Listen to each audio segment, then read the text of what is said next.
Impeccable. Bonjour tout le monde, très content de vous accueillir pour ce nouveau webinaire Legals.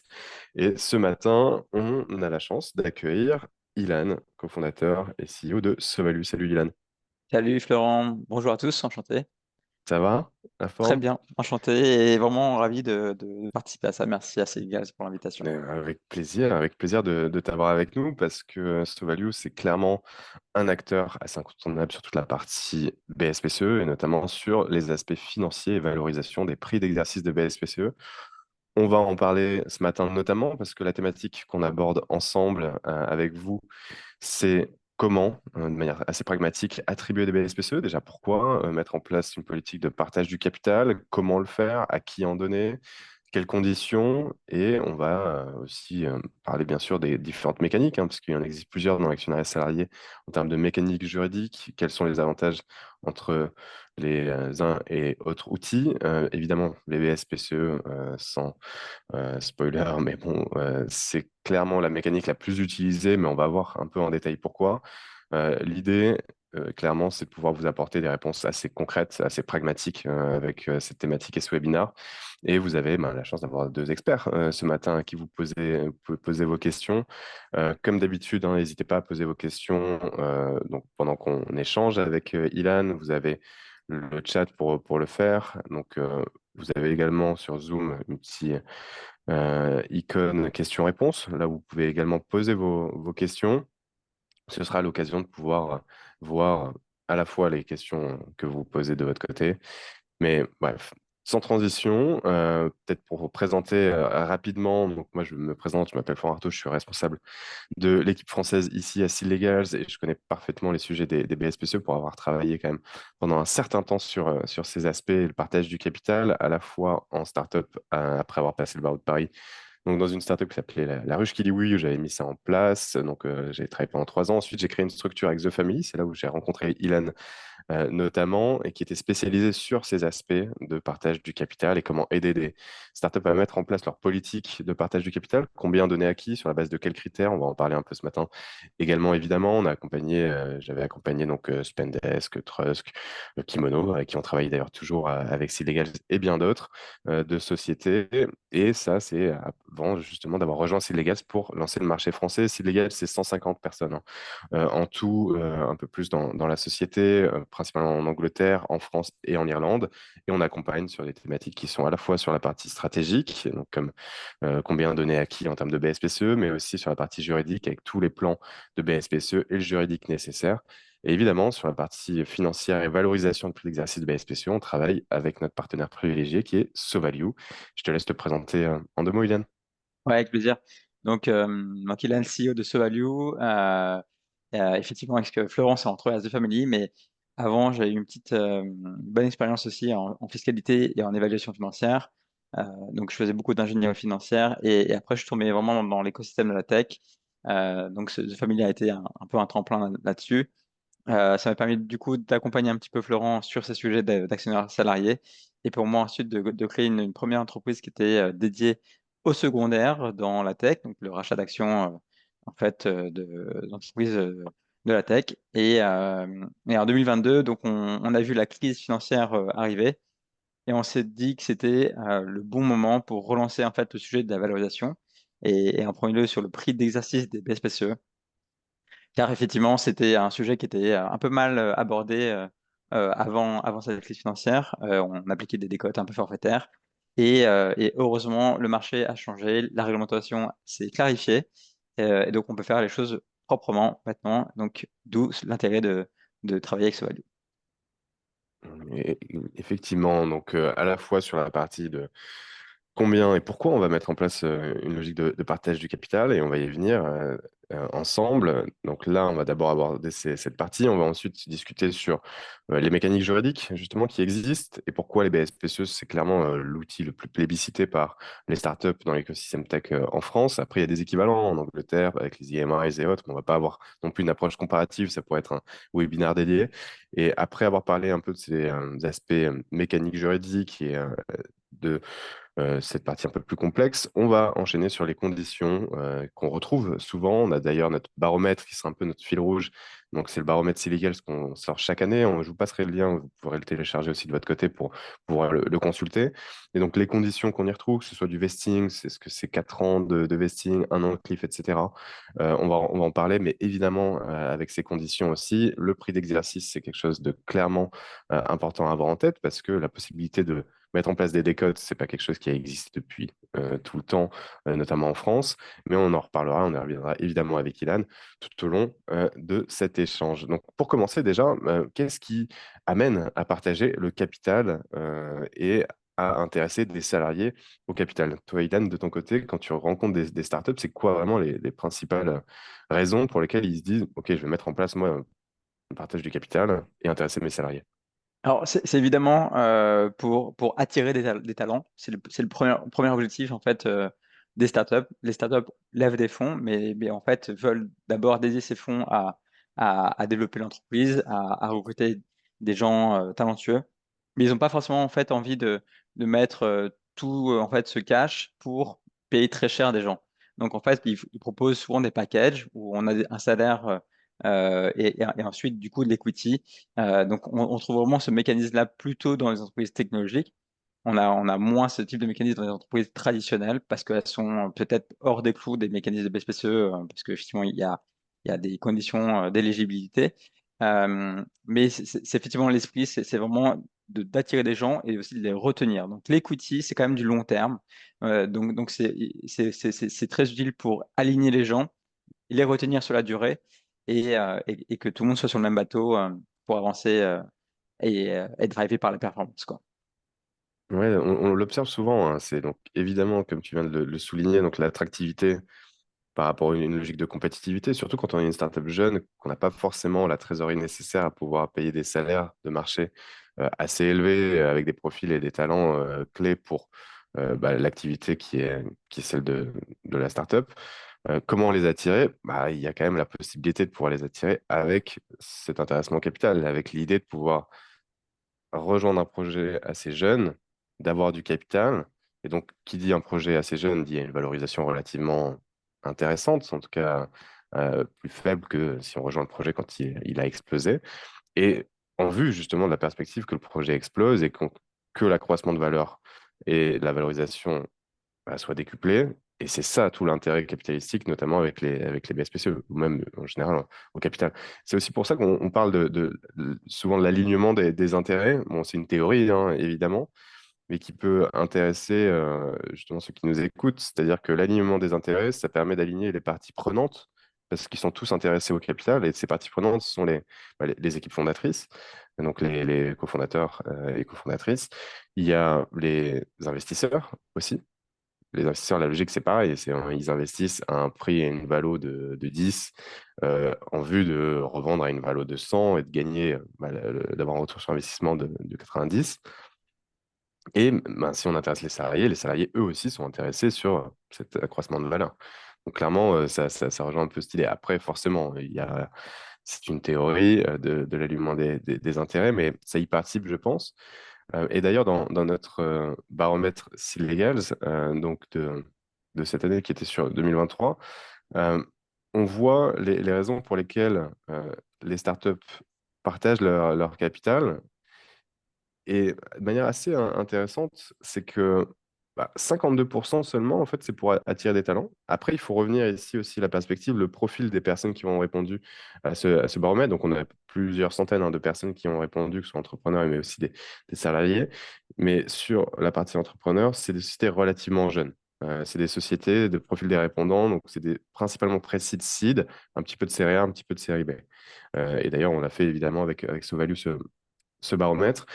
Et donc là, on voit en fait les principales donc, raisons, c'est impliquer les salariés. On voit aussi les fidéliser. Ça, clairement, c'était le point dont tu parlais, Ilan. Et viennent après aligner les intérêts 61%, peut-être même avant l'idée d'attirer. C'est quand même assez étonnant.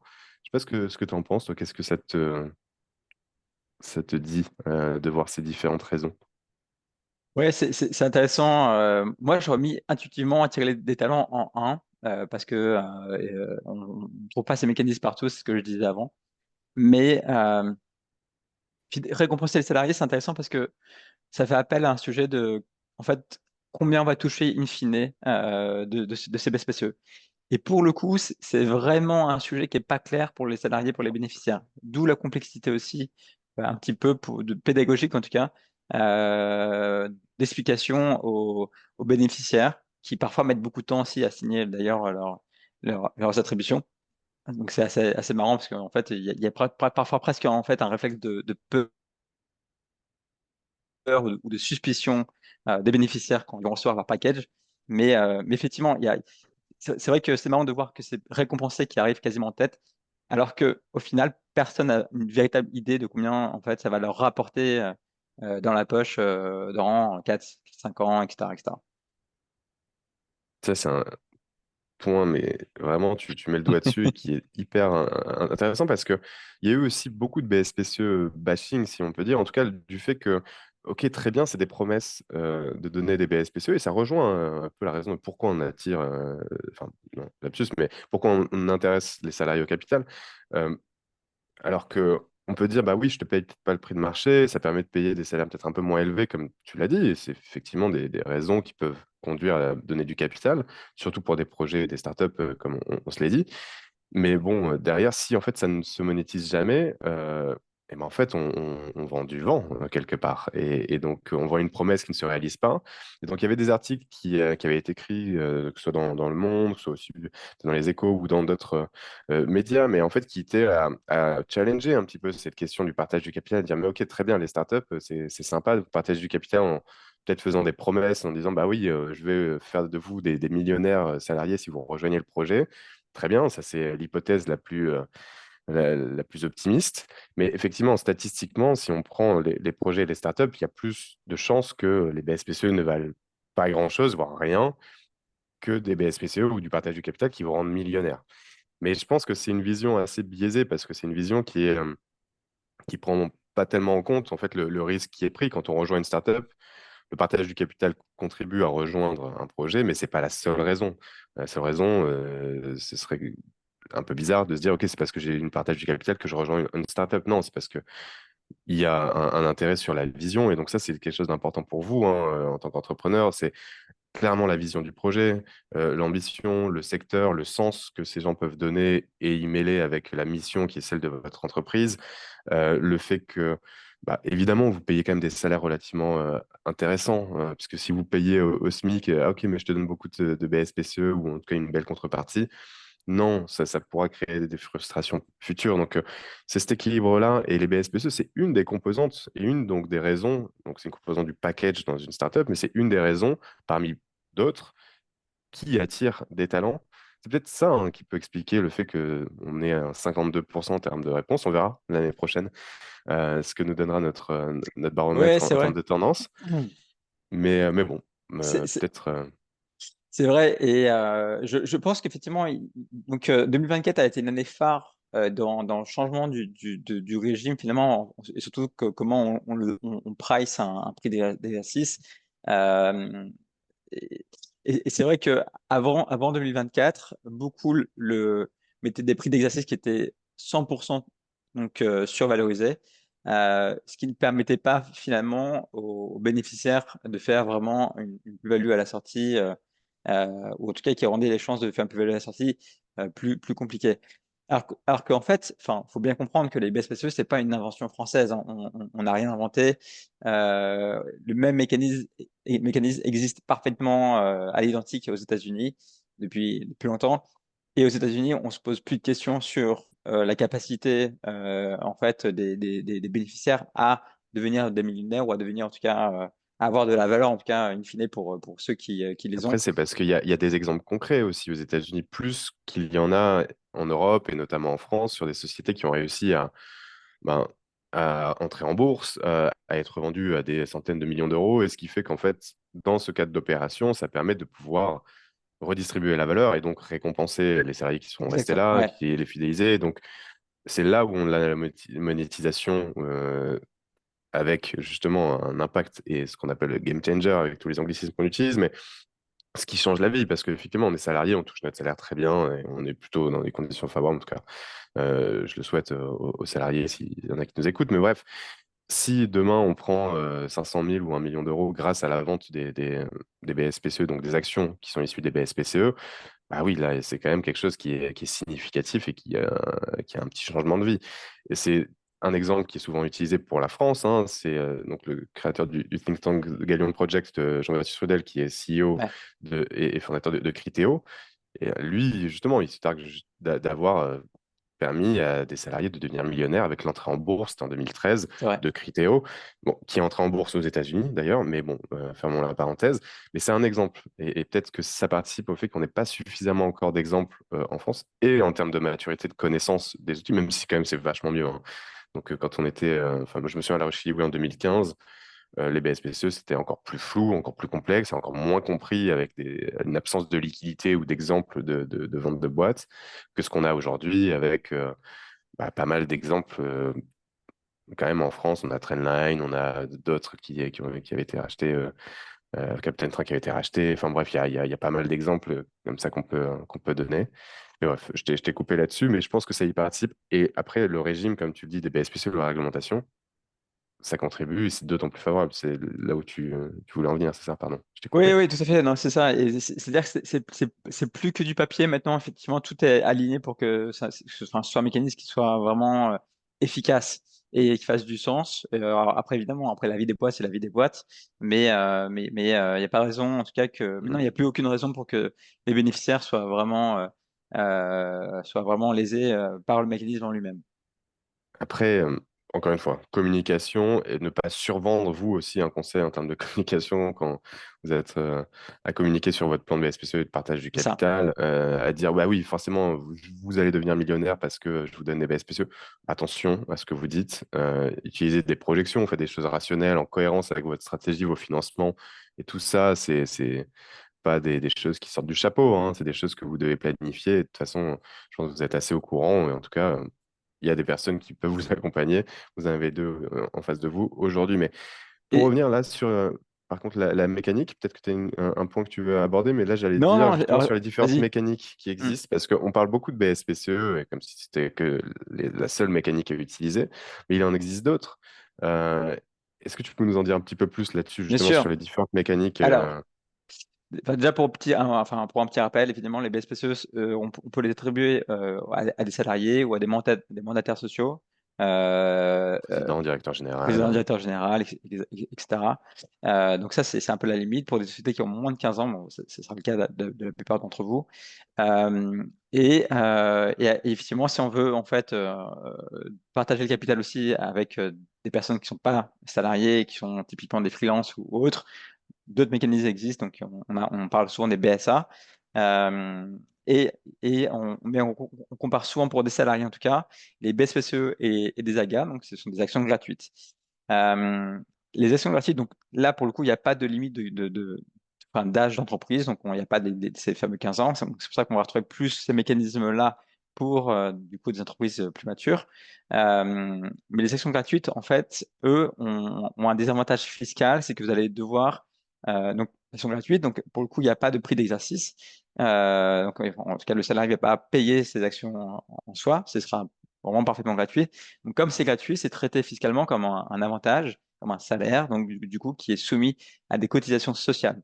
Donc fiscalement, c'est pas neutre. Alors qu'effectivement, des BSPCE, bah, c'est un mécanisme qui, pour l'entreprise, en fait, n'a aucun coût, à part le coût d'implémentation juridique. Mais pour le salarié, le seul coût que ça a, c'est en fait le prix d'exercice, donc le fait de payer son action à sa valeur. Donc ça, c'est une vraie différence entre les deux euh, qui est importante. Maintenant, on voit pour des boîtes qui sont plutôt matures, des, ce qu'on appelle des AGADP, donc c'est en fait des actions gratuites de préférence qui sont utilisées pour en fait mettre des critères de performance ou d'atteinte de chiffre d'affaires ou des bidas, enfin de résultats opérationnels, euh, pour justement vraiment en fait euh, driver un petit peu des top exécutives sur de la performance, sur de l'atteinte d'objectifs. On peut retrouver parfois aussi ce type de mécanisme dans les BSPCE.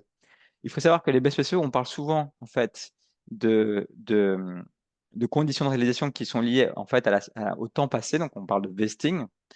Florent va en parler plus tard. Donc typiquement, on a un salarié qui est resté 4 ans en entreprise, donc il a vesté 100% de ses BSPCE, donc il aura le droit d'exercer 100% des actions. Mais parfois, on peut rajouter aussi des éléments de performance. Et ça arrive dans certains cas, pas tous les jours, c'est vraiment une minorité. Euh, mais ça peut arriver typiquement quand on va changer de CEO, on va mettre un light CEO dans l'entreprise après plusieurs années, et là on va lui mettre effectivement en plus des conditions de performance ou des top exécutives aussi, ce sera le cas. Ou typiquement quand il y a eu des histoires on a une entreprise qui n'a pas eu une phase très linéaire de développement avec peut-être des cassures de valorisation et donc une dilution qui est trop forte, et ben, en fait, on va utiliser ces BSPCE-là pour justement reluer soit les fondateurs, soit les top exécutives en fonction de leur capacité à remettre la société sur des bons rails. Et donc, en fait, il y a pas mal de possibilités de choses à faire dans les conditions d'attribution et en fonction du contexte qu'on a. Mais si on revient un peu à des choses plutôt simples, peut-être que on peut effectivement se dire que les BSPCE, c'est quand même un super tool quand on est une jeune entreprise, qu'on veut incentiver des salariés assez classiquement liés au temps qu'ils vont passer dans l'entreprise, quand les choses sont à peu près linéaires et que tout va bien. Et ensuite, voilà, il y aura d'autres mécanismes qui viendront se greffer si effectivement vous voulez intéresser des freelances ou si vous êtes à un autre stade de développement de votre entreprise. Et oui, effectivement, il y a donc une différence entre pré-seed, seed, série A, des sociétés relativement jeunes et donc, comme tu viens de dire, early stage, et des sociétés plus matures, hein. Si on raisonne avec ces références en termes de stade de financement, hein, comme on le fait souvent côté écosystème tech, mais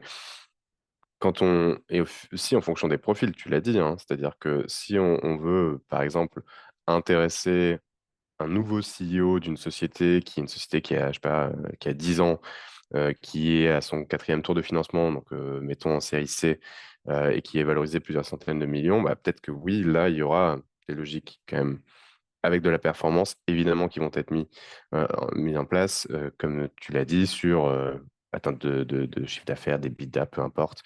Mais si on revient aux startups quand même plus early stage, et donc ces startups qui sont pré-seed, seed, et série A, notre baromètre, clairement, indique, en tout cas d'un point de vue réponse, le fait que bah, ce sont les BSPCE qui sont les plus plébiscités en termes de mécanique juridique. Comme tu l'as dit, Ilan, la raison est assez simple et pragmatique, c'est il n'y a pas de coût pour les sociétés qui sont éligibles, donc les sociétés de moins de 15 ans, il y a d'autres conditions en termes de détention, il faut avoir minimum 25% du capital détenu par une personne physique ou indirectement par une personne physique au travers d'une holding, mais peu importe ces conditions, très généralement, vous les cochez toutes. Euh, et donc, pas de coût, pas de charge sociale, une flexibilité aussi beaucoup plus souple pour mettre en place les conditions dont tu parlais, Ilan, c'est-à-dire par exemple le vesting, la présence ou voire même de la performance. Le BSPCE, c'est très plastique, hein, sur tout ça. Là où pour des attributions gratuites d'actions, ben, là aussi, tu l'as dit, il y a des coûts pour la société, notamment basés sur une valorisation future en fonction des attributions des actions. Donc, l'avantage pour le salarié des attributions gratuites d'actions, tel que bah, son nom l'indique, c'est qu'elles sont données gratuitement. Donc, il n'y a pas de question de prix d'exercice comme pour les BSPCE, ou les BSPCE, donc les bons de souscription de parts de créateurs d'entreprise, c'est un droit d'acheter des actions. Donc, à quel prix? Donc là, c'est la question du prix d'exercice dont on reparlera avec Ilan. Alors que les attributions gratuites d'actions, c'est maintenant, je te donne des actions sous réserve que tu restes dans la société ou d'autres conditions et que tu les obtiens. Tu deviens actionnaire tout de suite.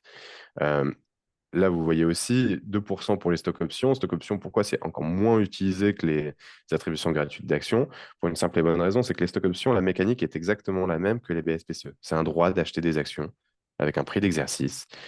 La différence, c'est une différence fiscale et sociale. Donc, pareil, les stock options, comme pour les AGA, il y a un coût. Il y a un coût donc pour l'entreprise, mais il y a même un coût avec des charges salariales donc pour le salarié. Raison pour laquelle, en fait, dès lors qu'on est éligible au BSPCE, il y a zéro question à se poser. C'est plutôt les BSPCE qui vont être utilisés. Vous voyez le chiffre, hein, pour les répondants.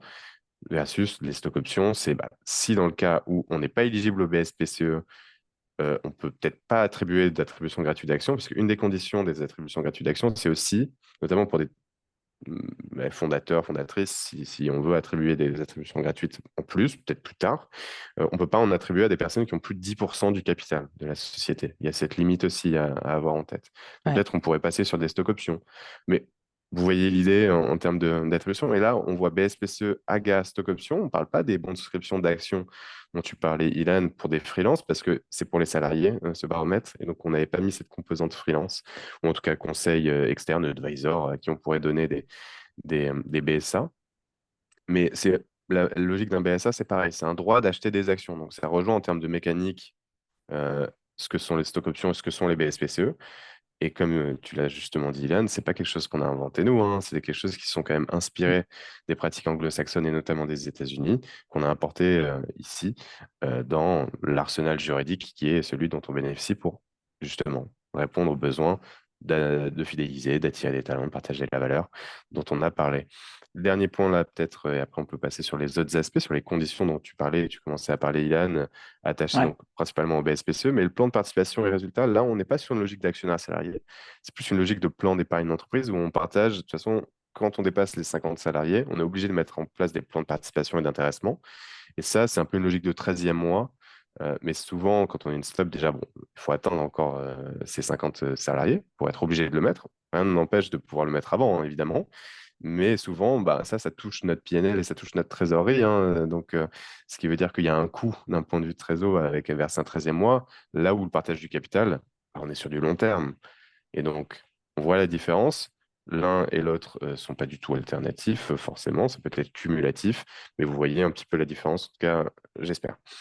Donc, ça, ce sont les différentes mécaniques. C'est l'arsenal juridique qui est à notre disposition. Et donc, de manière assez pragmatique, évidemment, la plupart des startups early stage se dirigent vers les BSPCE.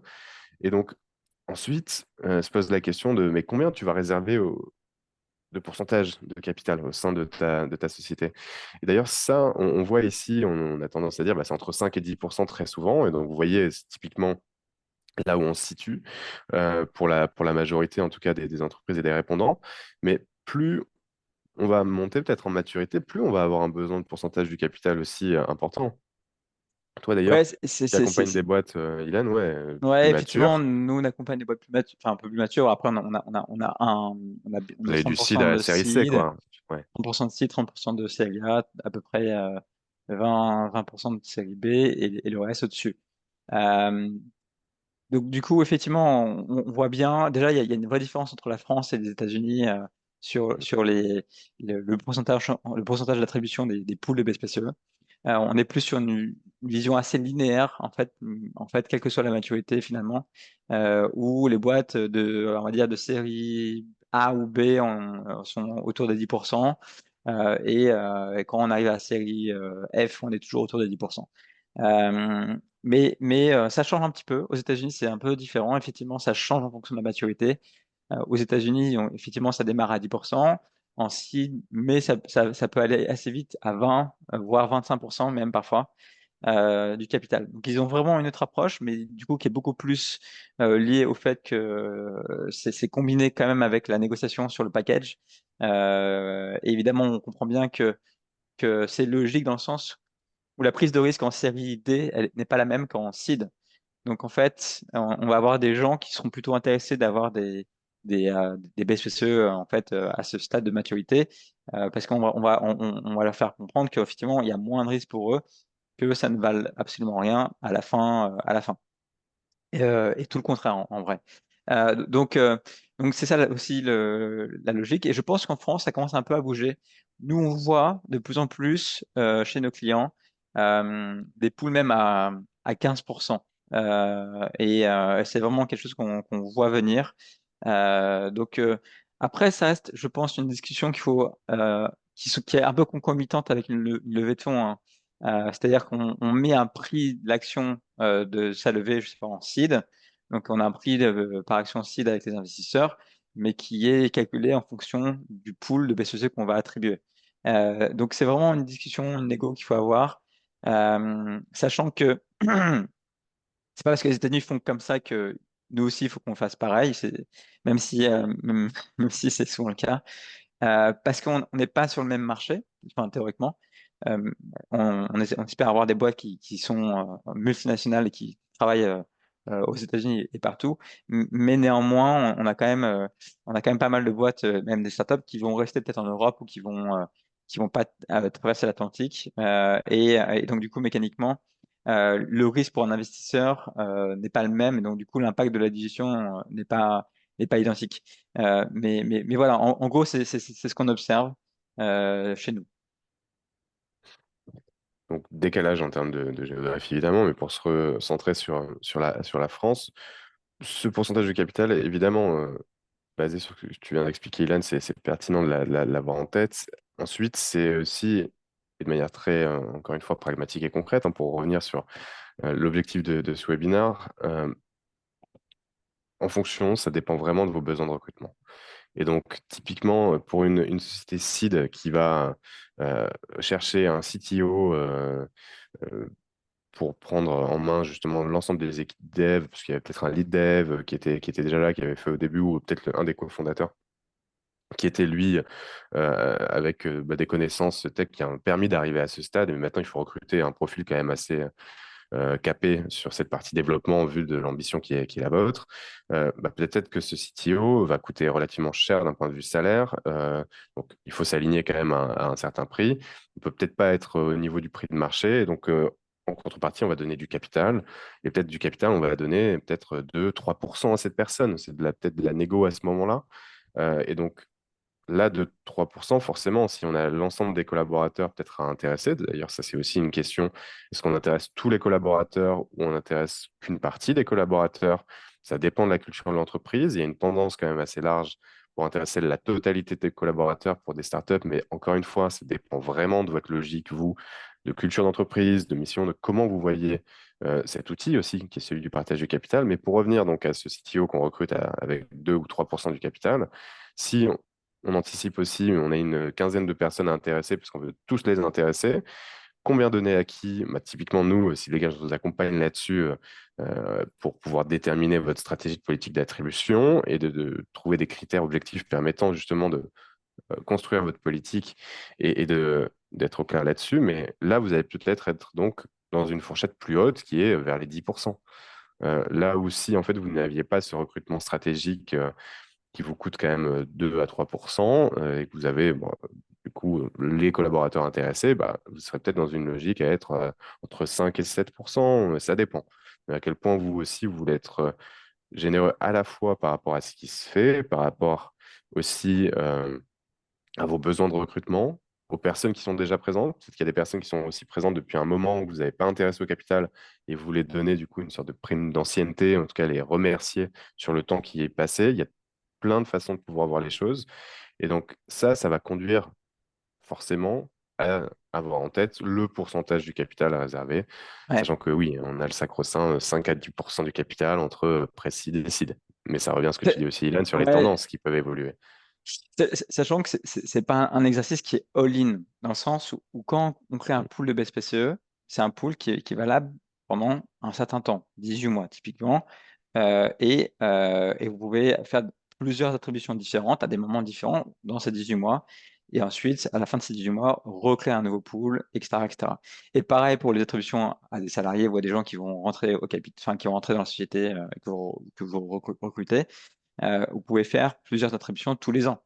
Pas besoin de faire, enfin, pour vous dire, allez, un CTO, je sais pas, 10%, 15% du capital chez moi aujourd'hui, et donner les 15% day one. Vous pouvez faire plusieurs tranches, ce qui fait qu'on voit ça souvent aux États-Unis d'ailleurs aussi, et c'est des espèces de paliers, c'est-à-dire que on va avoir des conditions de listing à 4 ans. On va faire une première attribution, je ne sais pas, de 1% du capital en fait aujourd'hui qui se vestit sur 4 ans. L'année prochaine, on refait encore 1% qui se revestit sur 4 ans, etc., etc. Et imaginons pendant 5 ans, euh, les personnes restent. Ben, effectivement, vous allez voir que le vesting est hyper rallongé. Mais ça l'intéresse, c'est que vous allez en fait avoir une politique du coup de salariale qui est vraiment sur le long terme, qui est sur la construction, sur la durée.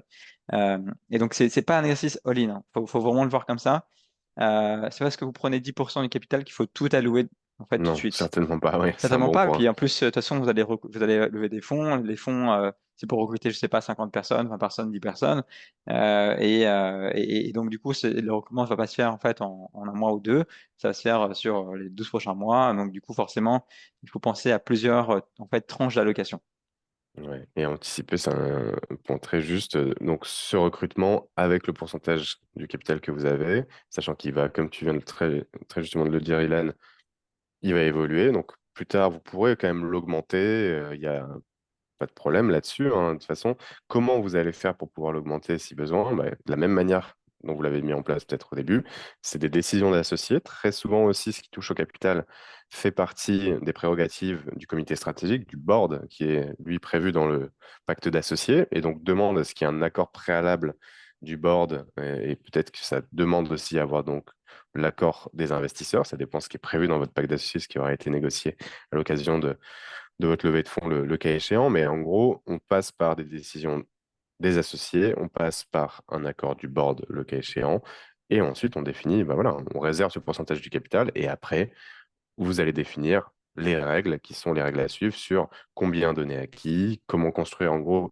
un peu par analogie avec votre grille de salaire. Si vous construisez une grille de salaire, vous allez avoir des raisonnements qui sont quand même des raisonnements qui sont relativement proches.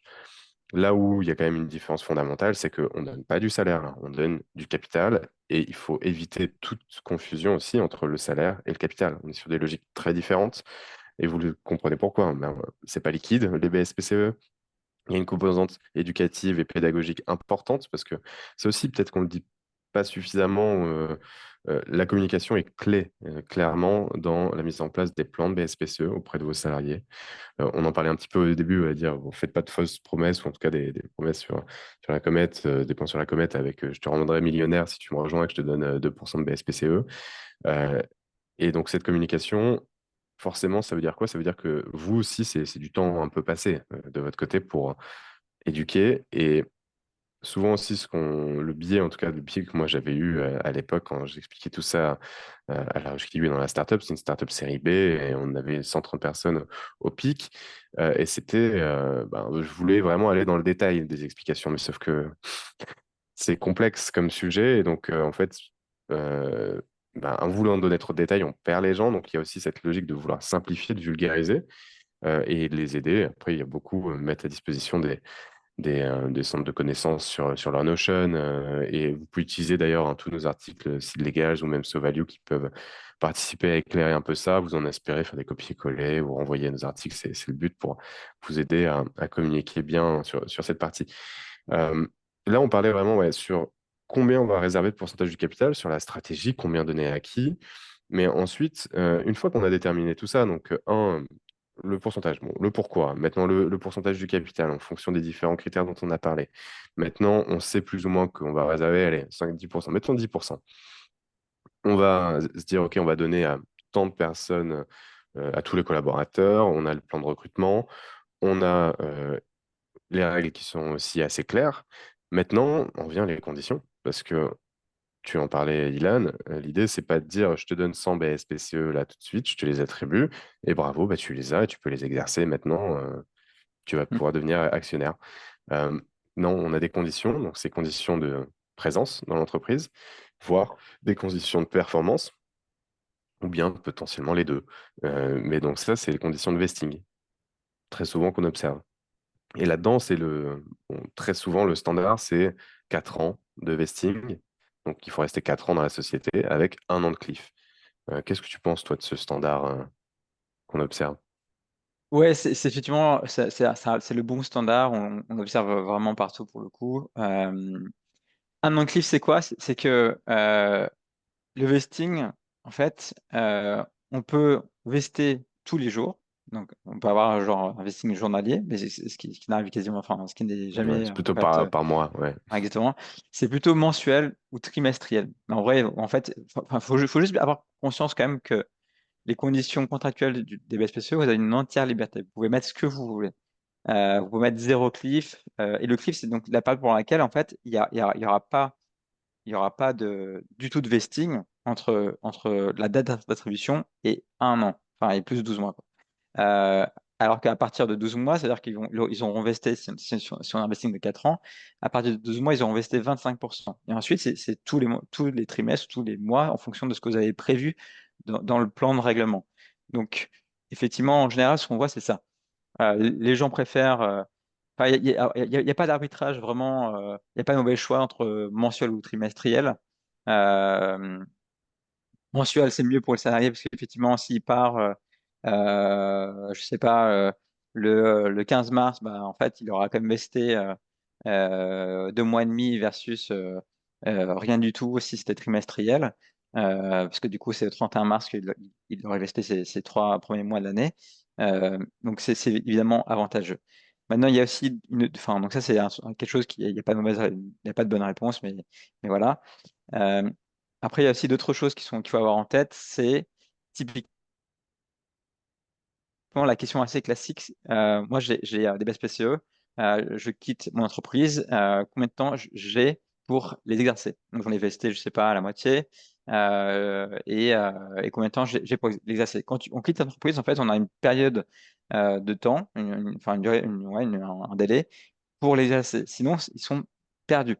Donc, en général, on est sur c'est du 3 mois, il me semble, ou c'est du Hmm. 90 jours. Euh, 90 jours, ouais, souvent. 90 jours, ouais.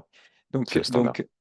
donc, donc c'est le standard, mais vous pouvez faire ce que vous voulez, vous pouvez changer aussi. Il faut aussi avoir en tête que parfois, donc c'est un plan de règlement qui s'applique à tout le monde. Donc voilà, c'est facile, ça s'applique à tout le monde. Mais rien n'interdit en fait le board, le CEO, enfin en tout cas la direction, pour un salarié de changer en fait des conditions. Donc typiquement, j'ai quelqu'un qui était super pour mon entreprise. Il a 90 jours pour exercer ses BSPCE et il est parti après, je sais pas, 7 ans de boîte. Et ben là, vous pouvez vous dire, je vais pas lui donner 90 jours pour payer, je sais pas, l'équivalent de 50 000 euros d'action. C'est quand même très court. Sachant qu'il n'y a pas d'exit, qu'il pourra pas, enfin là, que c'est quand même un montant. Donc parfois, effectivement, vous pouvez en fait déroger en fait à un plan de règlement et dire par écrit aux salariés que effectivement, s'il quitte l'entreprise, il n'aura pas 90 jours, il pourra avoir, je sais pas, 1 an, 2 ans, 10 ans si vous voulez. Mm. Possible de modifier le plan si c'est des conditions favorables, plus favorables. Notamment, le président peut le faire, sous réserve de l'accord du board probablement, parce que c'est ce qui est prévu aussi dans le pacte d'associés, encore une fois, le cas échéant. Si c'est moins favorable aux salariés, là, pour le coup, c'est comme un contrat, hein. Il faut qu'il y ait l'accord des deux parties, sinon Ouais, c'est ça ne ça. peut pas être pris que de manière unilatérale. Mais sans entrer dans ce niveau de technicité et de cas un peu spécifique, effectivement, là, tu as parlé de différentes choses, Ilan, qui est intéressant de mettre en perspective avec notre baromètre. Et déjà, sur le vesting, clairement, les 48 mois, donc les 4 ans, on le voit là en termes de pourcentage, c'est le standard. Pourquoi 48 mois? Alors, je pense que je me l'explique comme ça, en tout cas, moi, tu me dis ce que tu en penses, toi, Ilan, mais euh, c'est aussi parce que souvent, on est une logique de fidélisation, donc les salariés et la fidélisation. Donc, est-ce que l'exit va arriver dans les 4 ans, c'est-à-dire la monétisation potentielle des actions issues des BSPCE? Moi, généralement, on est plutôt 5-7 ans hein, en termes de durée d'exit, voire peut-être un peu plus. Bon, il y a des cas évidemment un peu plus précoces, mais donc déjà, ça, c'est pas forcément la raison qui permet d'orienter les 4 ans, même si on se rapproche potentiellement des d'exit. Mais je dirais plutôt, c'est aussi la moyenne en termes d'ancienneté, parce que ce qu'on veut aussi, c'est donc principalement, comme on s'est dit, fidéliser souvent ce qu'on observe dans des données, en tout cas pour des startups. Ce que j'avais vu, c'était 3 ans, la moyenne d'ancienneté. Au bout de 3 ans, souvent, on Ouais. observe des départs, ou en tout cas, c'est un peu une période. Donc, rien à voir avec l'amour dure 3 ans, j'en sais rien, mais blague à part, c'est typiquement une raison qui peut expliquer de mettre 4 ans. Mais pareil, vous pouvez prévoir aussi peut-être 5 ans. Vous pouvez prévoir 6 ans. Vous pouvez prévoir 7 ans. Certes, après, c'est quoi le référentiel en termes de benchmark? Et donc, des personnes à qui vous avez proposé peut-être du capital avec leur package se comparent à d'autres, forcément. Il y a aussi une alternative qu'on observe et ce qui est écrit ici dans le baromètre, c'est les 36 mois, donc de baisser. Et après, ça rejoint aussi ce que tu nous disais, Ilan, c'est que Bah, de votre côté, votre stratégie, ça peut être au bout, peut-être pas de 1 an, mais peut-être au bout de 2 ans ou peut-être au bout de 3 ans, on redonne des BSPCE avec un nouveau vesting qui repart sur 3 ans et on les réintéresse donc à l'accroissement de valeur ayant passé déjà ces 3 ans. C'est clairement quelque chose qui peut être construit et qui peut être utile sur cette partie. Le cliff dont effectivement tu parlais, Ilan, donc c'est très souvent 12 mois. Alors ça, est-ce que c'est moins de 12 mois? C'est quand même beaucoup moins le cas. Déjà, la logique et en pratique, on attribue les BSPCE souvent après la période d'essai. De manière très simple, hein, Ça, parce que bah, si on rompt la période d'essai au début, bah, on ne va pas s'embêter à donner des BSPCE, surtout que les BSPCE, quand on les donne à quelqu'un et qu'il ne les exerce pas et qu'il quitte la société, certes, c'est perdu, mais ces BSPCE ne reviennent pas dans l'option le pool boulot. dont on parlait. Ils reviennent pas, hein, ils sont caducs. Donc, ce qui veut dire qu'ils disparaissent. Et donc, ils ont quand même été attribués, ils ont quand même été utilisés dans le cadre de la délégation de pouvoir qui était donnée au président pour faire l'option pool. Et donc, dans le 5-10%, bah, les 0,5% ou je ne sais combien ont été donnés ne reviennent pas dedans. Il faudra plus tard les remettre, réémettre, en refaire de nouveau. Donc là, ça aussi, c'est à avoir en tête. Donc, donner toujours des BSPCE après la confirmation de la période d'essai, ce qui peut être un peu moment solennel aussi, hein, pour le faire. En tout cas, c'est ce qu'on recommande, ce qui est clairement répandu en pratique et ce qui fait sens. Et donc, quand on a une personne dont on a la période d'essai confirmée, bah, on veut quand même aussi qu'elle continue à prouver minimum 1 an, c'est assez cohérent. On peut ajouter 18 mois, 24 mois, on voit que 9%, c'est quand même celui qui vient après, parce qu'on veut inciter peut-être sur le fait on te donne des BSPCE, oui, mais tu as la capacité de pouvoir les exercer, c'est le principe du CLIF, et en tout cas à ce moment-là, qu'après peut-être avoir passé 2 ans avec nous, parce que voilà, on te récompense la fidélité. Et ce qui veut dire que si sur les 4 ans de vesting, il y a 2 ans de CLIF, pourquoi on dit que c'est un CLIF? Parce qu'en fait, on n'a rien pendant 2 ans, mais passé cette période, si c'est 2 ans de CLIF sur les 4 ans, et ben on obtient, là, tout de suite, on a les 50% par rapport aux 2 ans qui sont passés de cliff. Et si c'est 12 mois, eh ben c'est un quart si c'est un Ouais. an sur les 4 ans de vesting. C'est ça l'idée du cliff. Et ensuite, la fréquence de vesting dont tu parlais, Ilan, est-ce que c'est tous les jours? Non, ça n'arrive jamais, mais ça pourrait, si vous le souhaitez. C'est tous les mois, tous les trimestres, tous les ans, tous les semestres, à vous de choisir. Euh, la majorité, le standard, c'est quand même 3 mois. Ce qui est cohérent aussi avec si une personne quitte la société, c'est souvent comme ça que je peux l'expliquer. Je ne sais pas ce que tu en penses, Ilan, mais c'est, ben, tu as un préavis de 3 mois souvent. Donc, ça permet entre ces 3 mois-là, le préavis, de savoir que bon, tu as ton trimestre qui va être là, que tu vas avoir. Pourquoi on prévoit cette granularité? C'est aussi pour éviter de la rétention sur des personnes qui resteraient dans la société juste pour vester les options qui Je devraient comprends, hein. avoir. Et donc, c'est pas une bonne raison. Est-ce que vraiment c'est ça qui va les pousser à rester dans la boîte 1 an, si c'est 1 an en termes de fréquence de vesting? C'est pas sûr non plus, hein. Vous faites Bien sûr pas non plus, ouais. Et d'illusions. là, c'est vrai que c'est un arbitrage parce que au final, bon, l'equity, ça a quand même de la valeur, hein. Et on n'a pas envie de donner de l'equity à des gens voilà, qui vont partir, qui seront plus dans la boîte demain. Donc c'est sûr, il y a un peu un arbitrage à faire sur être très sympa ou trop sympa. Oui. Euh, L'equity, voilà, c'est quelque chose qui est vraiment une vision long terme, donc il faut vraiment le protéger aussi un petit peu, pour pas que justement ceux qui restent soient trop dilués alors qu'effectivement ils vont contribuer un peu plus euh, et voilà. Donc pour moi, c'est vrai que le 3 mois, c'est à peu près raisonnable, c'est-à-dire qu'on veste, mais il y a quand même un peu de protection quand même de l'equity qui est très léger, mais pour moi qui fait un peu de sens. Il y avait les dernières conditions dont tu parlais, Ilan. Après, il y en a d'autres, hein, et Mm. je peux vous les donner un peu pêle-mêle, mais la dernière dont tu parlais, elle est hyper importante. C'est la période effectivement donc, de départ, en cas de départ. Combien de temps il est laissé au salarié pour répondre à la question de savoir est-ce que j'exerce, oui ou non, donc est-ce que j'achète mes actions issues des BSPCE, donc prix d'exercice, qui a probablement été décoté, hein. Donc ça aussi, c'est une condition importante à avoir en tête, le prix d'exercice. Et d'ailleurs, donc, le prix d'exercice, comment tu le fixes?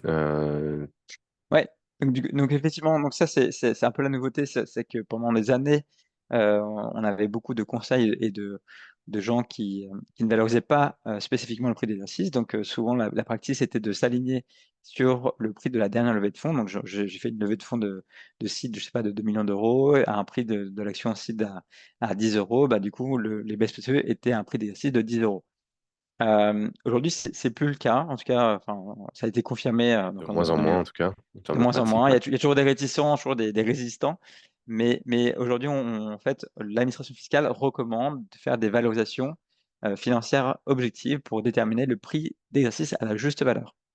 Et pourquoi, en fait, c'est pas le même? Parce que vous levez des fonds en seed, et c'est le cas encore plus après, avec des conditions qu'on appelle des clauses de liquidation préférentielle qui vont donner en fait des garanties aux investisseurs d'être payés en cas d'exit en priorité à hauteur de leur investissement. Donc en fait, c'est des clauses qui les protègent en fait financièrement, euh, au moins à hauteur de leur investissement, si du coup le montant d'exit permet en tout cas de payer cette partie.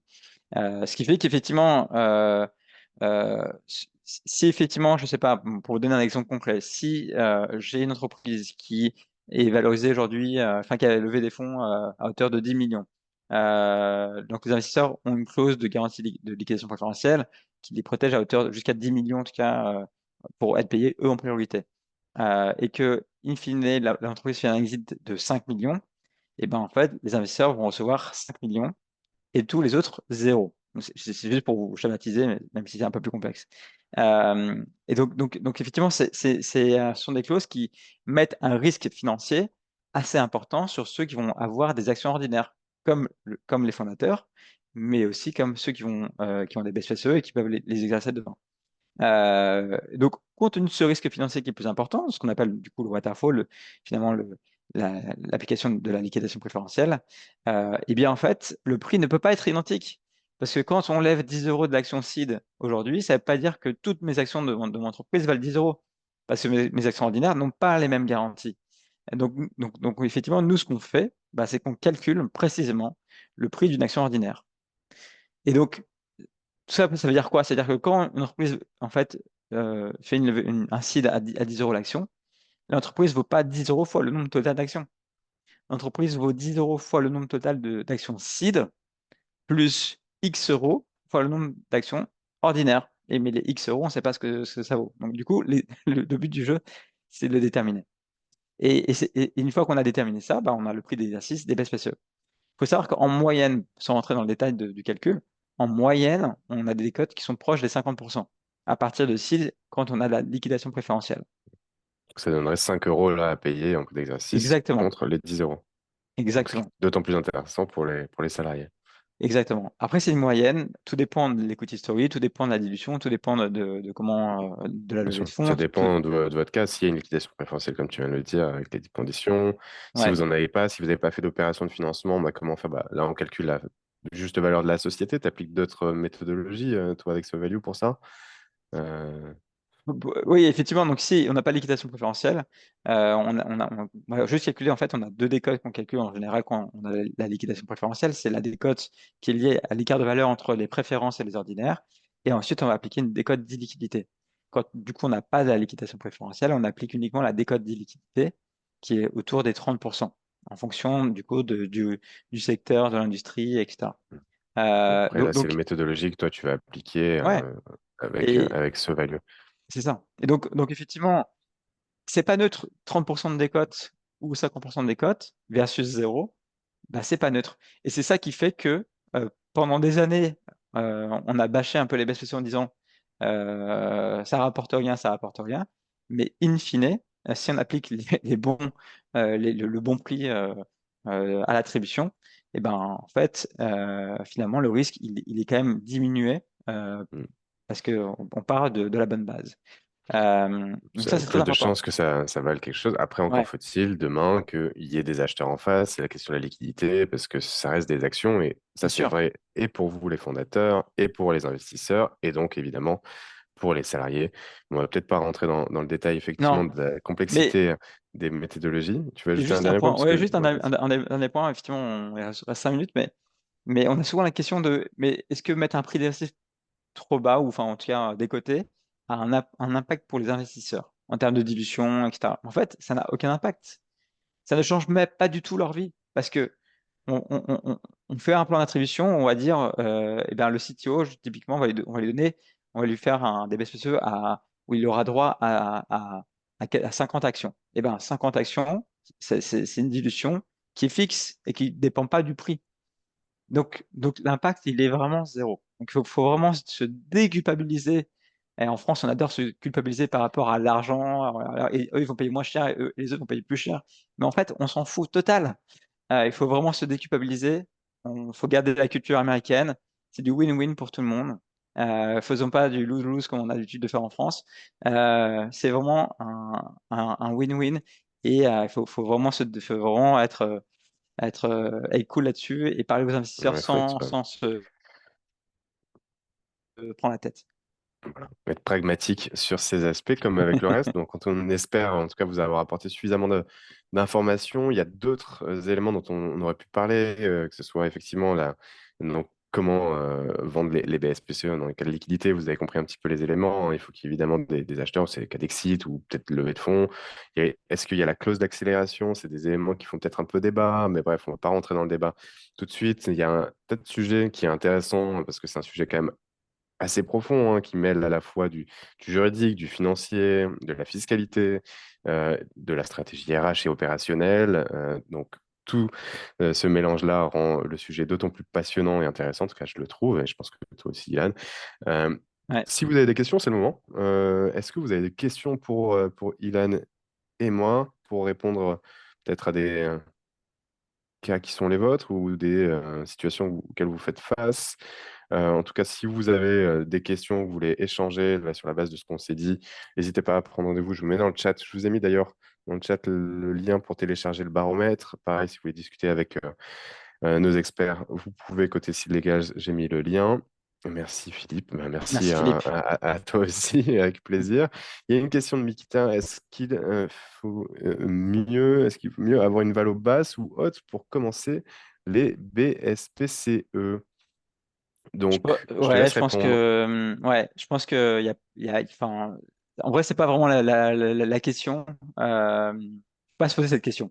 Et on commence les BSPCE en fait, c'est le contexte par rapport à vos plans de recrutement, par rapport à votre équipe, par rapport à un timing qui est le vôtre, même si votre valeur elle est super basse. Et au contraire, en fait, plus, euh, plus finalement le prix des SI sera bas pour les premiers salariés, les early employees, mieux ce sera pour eux finalement parce qu'ils auront beaucoup plus de chances, en fait, potentiellement de faire un upsell, une plus-value derrière que, évidemment, si la boîte est déjà en série D. Mais bon, les employés de série D sont quand même très contents d'avoir des BPCE. Donc, en vrai, c'est plutôt en fonction de votre contexte spécifique à l'heure actuelle. Et la Et clause aussi, d'accélération, ouais, pardon, ouais, vas-y, pardon. vas-y. Non, juste pour compléter ce que tu viens de dire pour Mikta, c'est que, en fait, pour les BSPCE, on prend la valorisation qui est la valorisation de référence. Et donc, en fait, la partie d'intéresser les salariés au capital ne doit pas influer là sur la valorisation qu'on veut donner à la société dans le cadre de la levée de fonds, par exemple.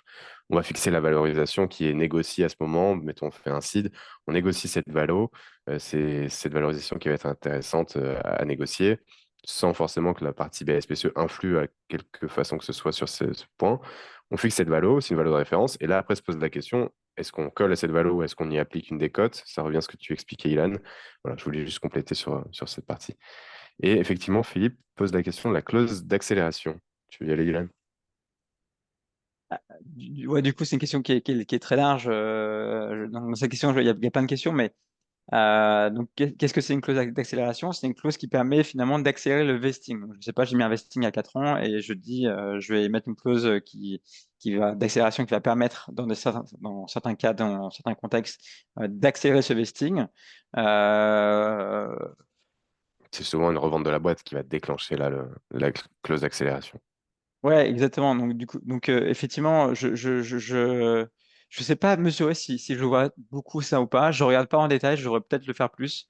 Florent, Nous, toi, notre côté, ouais, Ouais, ouais, effectivement, de notre côté, ça fait débat. Honnêtement, ça fait débat parce que il y a du pour et du contre, sachant que ça peut être vu comme quelque chose de plus favorable pour les salariés, parce que comme tu viens de le dire, si on met une clause d'accélération, donc à l'occasion d'une vente de la société, parce que le but, c'est ça, c'est-à-dire que si, comme tu donnais l'exemple, Ilan, au bout de 2 ans sur les 4 ans, donc j'ai investi 50%, et il y a la vente de la société qui arrive au bout de ces 2 ans.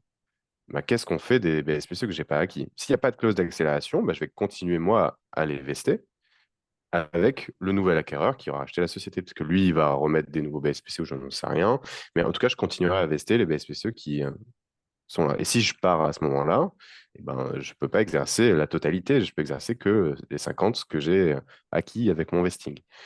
À l'inverse, s'il y a la clause d'accélération qui est présente, elle va là, du coup, permettre d'exercer la totalité des BSPCE, donc les 100%, alors que moi, j'aurais vesté, selon le vesting, je suis resté que 2 ans, ouais, donc que 50%. Donc 50% vont être accélérés. Il y a des modalités.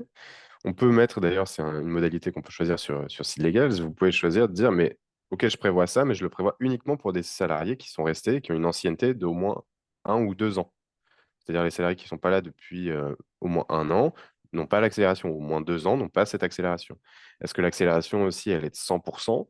On peut dire, bah non, l'accélération, elle est de 50%. Donc, j'accélère non pas les 50% restants dans mon exemple, mais 50% des 50%, donc 25%, etc. Et donc, on peut aussi, ça, c'est plus une condition qu'on voit dans les pays anglo-saxons, mais qu'on permet de pouvoir mettre aussi côté civil légal, c'est que ça accélère, mais j'ai quand même l'obligation de rester au moins 6 mois ou au moins 1 an, voire plus, avec l'acquéreur après le rachat de la société. Pourquoi en fait on prévoirait ça? Parce qu'en fait, quand on a un acquéreur qui va acheter la société, il va acheter la société à la fois pour les actifs, tout ce qu'on a dans le projet, mais aussi pour le personnel, qui fait partie clairement des actifs les plus importants d'une entreprise.